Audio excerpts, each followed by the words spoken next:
So I kept the same board up. I wasn't happy with my periscope yesterday. So we're going to give this a new go. Morning, bud. Wake up. Just give a few people a second to get on here. Okay, so I don't know what to call this. I called it, I think, bubble wrap instead of roulette. I'm going to kind of slow down. This might take a little bit of time, but I think this concept is really important. It's my mindset, and I think it should be more people's mindset, because I think we're kind of wired, or we have been wired to do one thing and do it well. But when a lot of other people are doing the same thing, demand gets diluted, and there just isn't as much margin in things. To do things like we used to. It's becoming a society with this thing that I'm holding on my phone. We're just disrupting every industry with sharing, where we're taking the capital out of it. You think, I talked about Uber in my article or Airbnb. They're the biggest hotel chain. They've never driven in one nail. So we're just connecting with people. So you can't bully people anymore. To prosperity. So basically what I've kind of changed, and this is going to be like a brutally honest periscope. So our operation's just a lot different. Some people are in that situation, but my grandfather's had a very successful life. He had 3 sons. We've been debt free for about 20 years now. But there's a lot of people involved in this farm. There's a lot of grandkids away from the farm. And we just use the farm as kind of our rock. We don't take much. So we all kind of have our own things going on.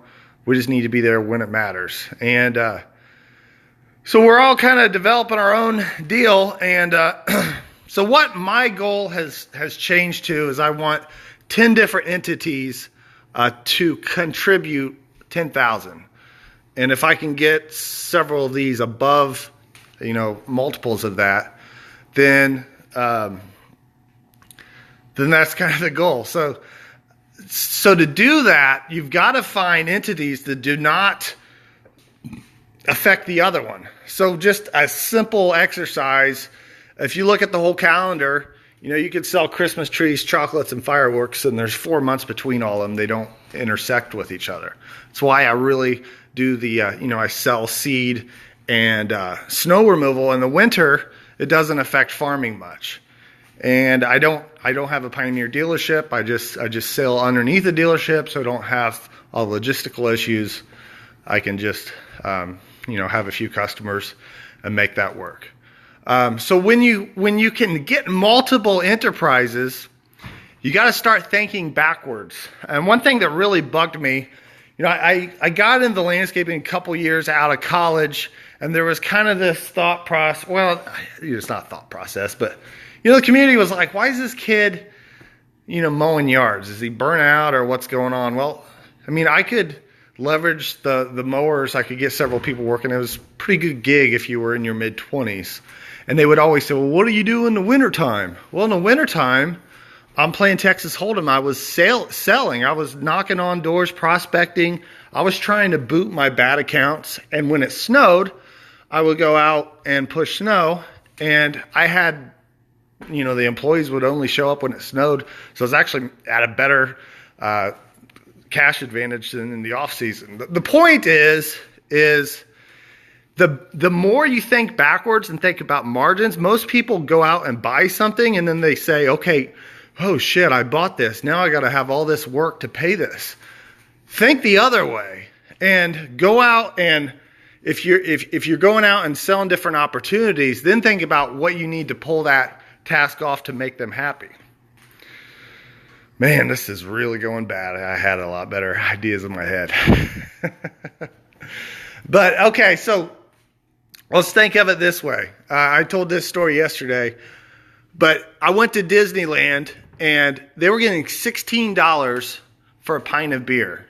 $16 for Miller Lite, Missionary Miller Lite. I can go to my towny liquor store and it's basically 18 times more worth than its value. So that's 18 times higher margins.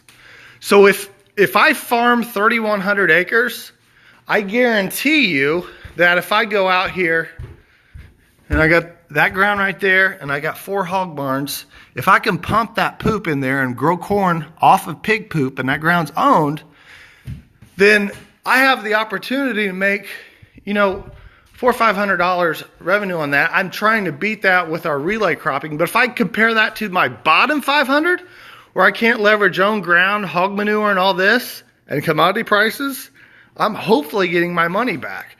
So we've got to think, and this is the problem, is nobody wants to give the shitty part up.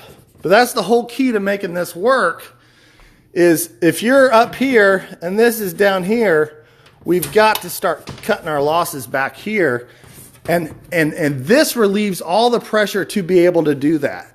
That's the problem when you say a man is only faithful as options. If you're married to things and if you have to do things, if I have to farm the world, then it makes it pretty tough. So it doesn't matter what happens, we always have something that we can pick up and be doing that's value added from just working, doing one thing. It takes the pressure off and you don't really care where the dice falls. Hopefully that makes some sense here.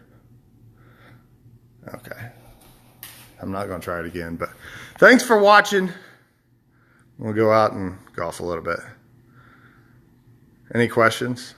Oh, I think the most important part here that I didn't mention is if you think backwards, if you're getting only jobs that you're really happy doing, it's all about scarcity of time. So if you're showing up when they need it, you're going to add value. But when you can do that, you can delegate. You don't have to do it yourself. If the margins are there and it's a rather simple task and you can have somebody else do it and you can tell them to slow down, or you can help them yourself.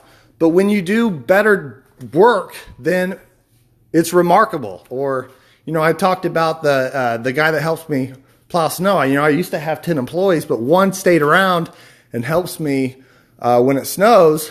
You know, if we get a bunch, we get more than that. But he is so good at getting every little nook and cranny. He just, and it makes people talk about how good you are. And when you do remarkable work, then everybody does all your marketing for you. You don't have to go out in front of anybody anymore. You have all these things that people are working for. All your clients are working for you. So that brings new options to the top. And then you're just constantly pruning, like we said right here. And that's how you just improve all these numbers right here.